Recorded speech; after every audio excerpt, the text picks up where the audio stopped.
Hello, my name is Joanna Biag-Llanita, and I am an early childhood education student at St. Lawrence College.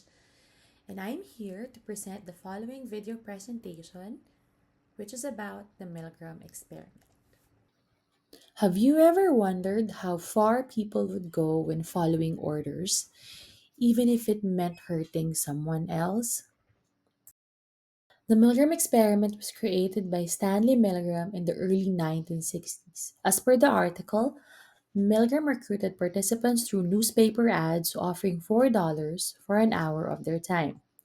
Participants were told that they would be a part of a study on learning and memory. Based on our course in Module 2, Barriers to Critical Thinking, the people that was assigned as a teacher demonstrated rationalization to make the situation reasonable and to avoid guilt and discomfort, and yet they still obeyed an authority figure, even when instructed to perform acts that are against their personal conscience or will.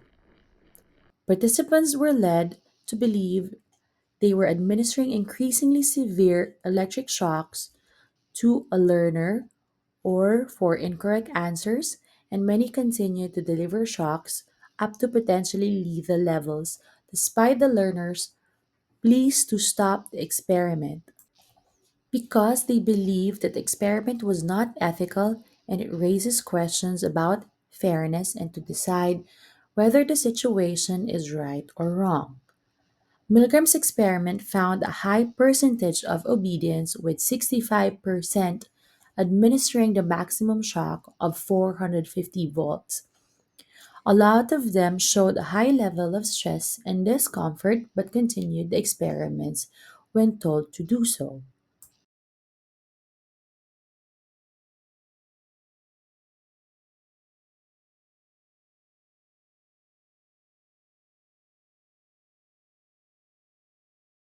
My personal reaction to the Milgram experiment, that I did not expect a lot of the teachers actually continued and went along with the administering what they thought were painful shocks to the learners because there was someone in authority telling them to do so.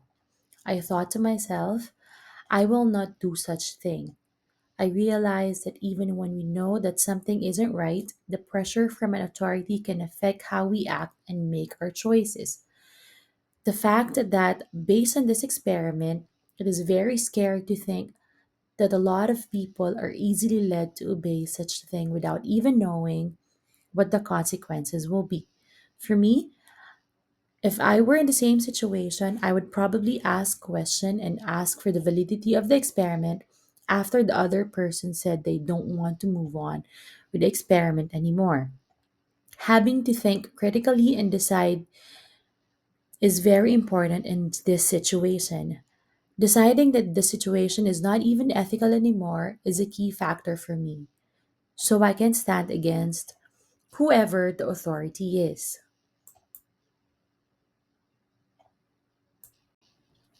I agree with Milgram's conclusion.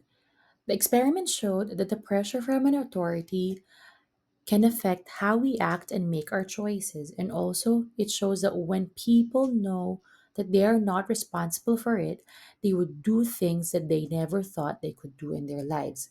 Referring to our course in Module 2, the distraction experience, the people involved in this experiment were pulled away from the main issue or problem that they were trying to analyze.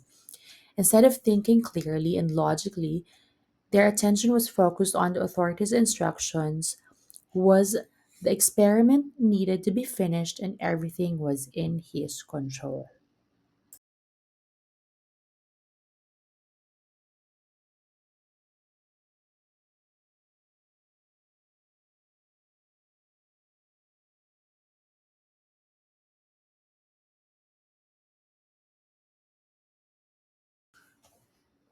For me, Milgram's experiment justifies his conclusion that ordinary people will commit atrocities in situations where there is social and institutional support for behavior that they would not do on their own, and if they can, put the blame on others. Because the majority of participants obeyed the authority figure, even when they believed that they were harming another person.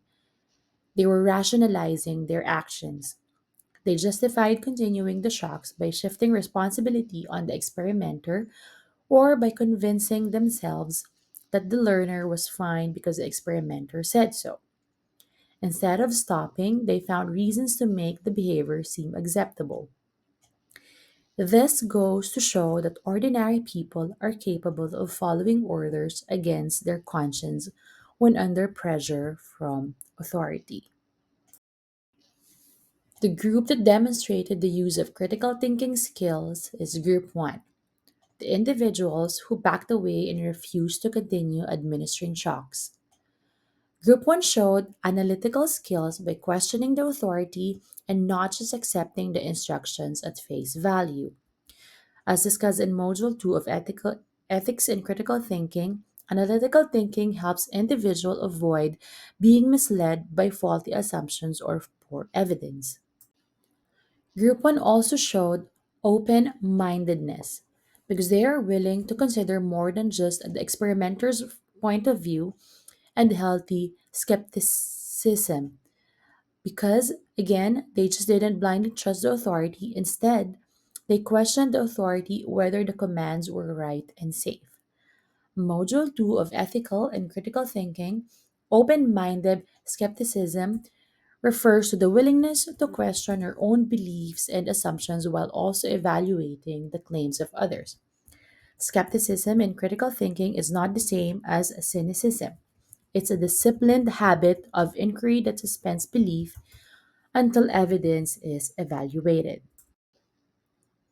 Creative problem solving because they have found alternatives that instead of following orders, they looked for another way to handle the situation, like questioning, refusing, or suggesting to stop the experiment.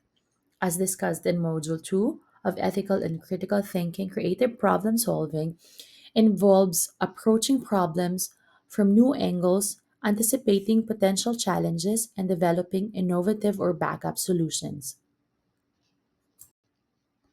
Group 1 also showed effective communication by listening to the listener's cries and concerns and responding to them instead of ignoring them.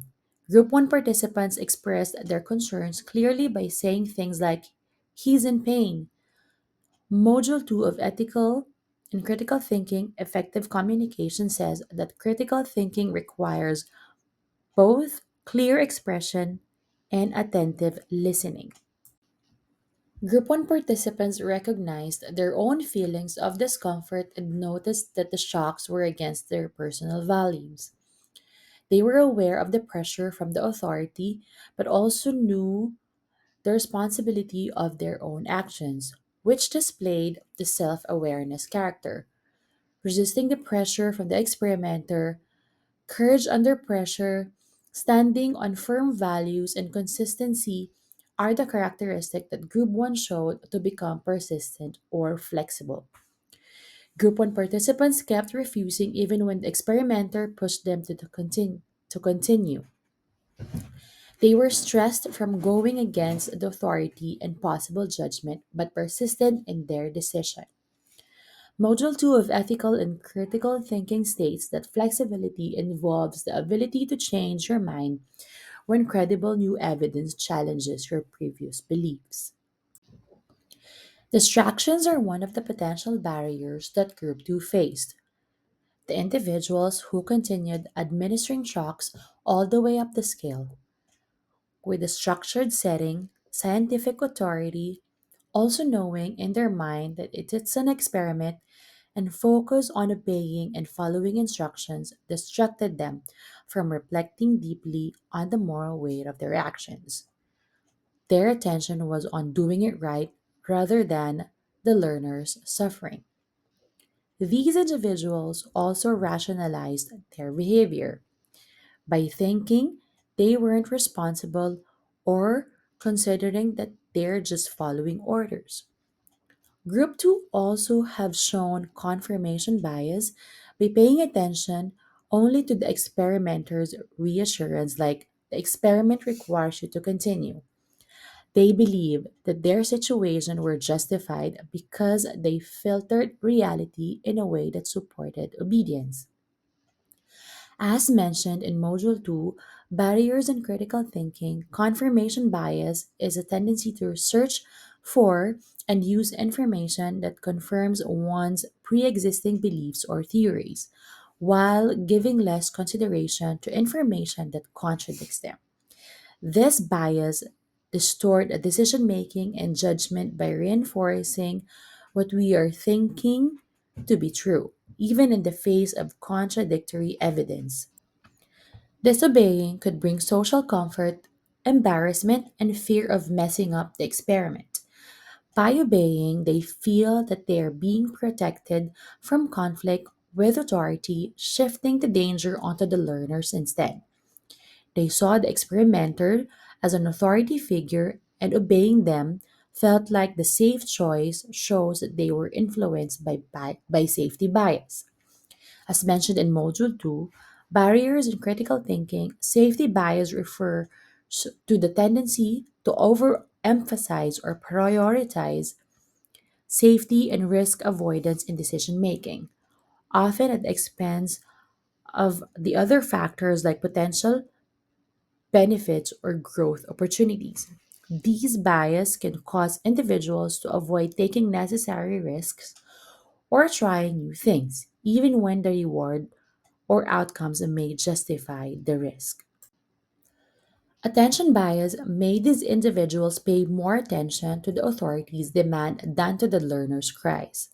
They focused more on the commands, reassurance, and pressure the experimenters giving. As mentioned in Module 2, barriers in critical thinking, attentional bias, which is a cognitive bias where our focus is selective, drawn to certain information while we ignore other relevant details. Group 2 participants moved on with their decision to continue the experiment because they have biased towards the experimenter, knowing that he is an authority, wanting to be obedient, even feeling uncomfortable. This shows explicit trust in authority. Module 2, Barriers in Critical Thinking, Explicit Bias says this is a type of bias that you are aware of. The bias occurs consciously, meaning you're aware you have a preconceived notion, idea, bias, and you are acting with intent based on these beliefs.